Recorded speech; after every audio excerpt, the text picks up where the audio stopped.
Hi, everybody. My name's Todd Fiorentino. I'm the owner of Energy Rising Massage Therapy, which is a therapist group of 7 LMTs, an acupuncturist, and an esthetician. The title of my talk is To Stop Drug-Seeking Behavior, Just Add Massage. What I envision in the future is that you would go to the doctor, go to a physician, and you would come in with chronic pain, back pain, neck pain, whatever musculoskeletal pain you present with, and they would write you a prescription for 6 or 8 massage therapy sessions. It may sound far out, but actually it's already occurring in a number of states. You can get a bachelor's degree in massage now in Canada and Great Britain and other places. So I think this is happening, and it's something that, in the Berkshires we could do more of. Recently, a couple months ago, the police chief in North Adams came on and said that prescription drugs are now becoming the #1 enforcement issue, surpassing illegal drugs. Doctors have to sign compliance agreements and take blood tests with their patients because of the black market demand for drugs like oxycodone and Vicodin and so on. Raiding grandma's cabinet, unfortunately, has become a fact of life. And rural and urban stereotypes really don't hold up. Drugs are all over the nation. The question becomes, if you go to the doctor with whatever XYZ pain, and they do a scan, and there's nothing there, what happens then? Is your subjective experience of pain not correct? Of course you're in pain, it's just that it's not showing up on these tests because you probably have a problem with the fascia or a problem with the muscle tissue, which could be alleviated through massage therapy. Everyone's relationship with pain is a little bit different. Some people can tolerate quite a bit of it and never seem to complain. Other people, their threshold is much lower. All of this complicates things for physicians. So where do we send them? Is it a psych issue? Is it a neurology issue? Is it a pain medicine issue? Should we take them to PTs or osteopaths? It's kind of all of the above. There is a psychological component. Sometimes there's a structural component. It really just depends. But the part that's obviously missing is manual therapies and massage therapy in particular. The industry's lack of support for this is kind of bewildering to me because what's really expensive is a lifetime supply of drugs and medications. What's really expensive are specialist visits, and what's really expensive is surgery. If you've ever looked at those bills before insurance, you know that. There was a New York Times article recently about how prescription drugs are washing into our environment, washing into waterways, a lot of it ending up down the toilets or just excreted. All of that ends up in the food chain and in our environment, in the ecology of our world.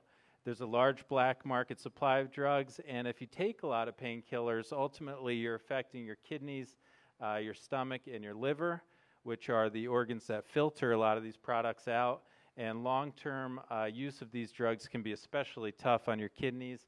You'll probably end up seeing a nephrologist. So the great thing about massage is there are no side effects. What are the options? Surgery, drugs. You've seen all the lawsuit commercials. You've seen the side effects. It's an imperfect solution at best. Everything is a trade-off with medication, right? And physicians will tell you that as well. It's a cost-benefit analysis. And we just feel that you should try the least invasive approach first. Plus, you're treating the whole body as opposed to just treating a particular area that may be bothering you. Massage is fantastic for structural issues. You can do a lot of balancing in the body with it. Why does it work? A lot of pain is actually caused by ischemia, which is just a fancy word for saying lack of blood flow and oxygen. Massage, we know for a fact that it increases circulation of blood, flushes out toxins, and helps to normalize muscle tissue. Circulatory strokes like kneading and effleurage do that. Also, mechanically, we can lengthen contracted muscles, which may be causing pain, which is also beneficial and helps to balance out the bones in your body and put you into alignment. I'm on track, okay. Time pressures are not the same. So Given our medical model, when you go to the doctor, you know, I hate to say it, but they often rush you in, rush you out. It's not always their fault. There are a lot of reasons for that, monetary reasons and so on. But, you know, with massage, you can come in and get a 90-minute massage, and, you know, there's no rushing. There's plenty of time for an intake. Also, the problem with PT, a lot of people like PT, and some physical therapists are doing very good work. But it's pretty rare to find a PT who will actually do a lot of manual therapy on you. More often than not, they're giving you therapeutic exercise or hooking you up to muscle stim and machines, unfortunately. The Berkshires, I hate to say it, is way behind on this. I was a department chair for a school and taught massage for a number of years. And I talked to BMC years ago and sat down in a meeting, and I just remember that quote, them telling me we're not there yet when I talked about doing clinical rotations with our students for free for their patients, which is wonderful for pain and insomnia and all kinds of things. Other states work hand in hand with LMTs, such as California, Oregon, and so on. And even though PT is sort of the official choice at the medical establishment, I don't really think it needs to be that way. Wellness, what does it mean? That's a big question, but I guess what I want to say is that as a massage therapist, we feel like we have one piece of it.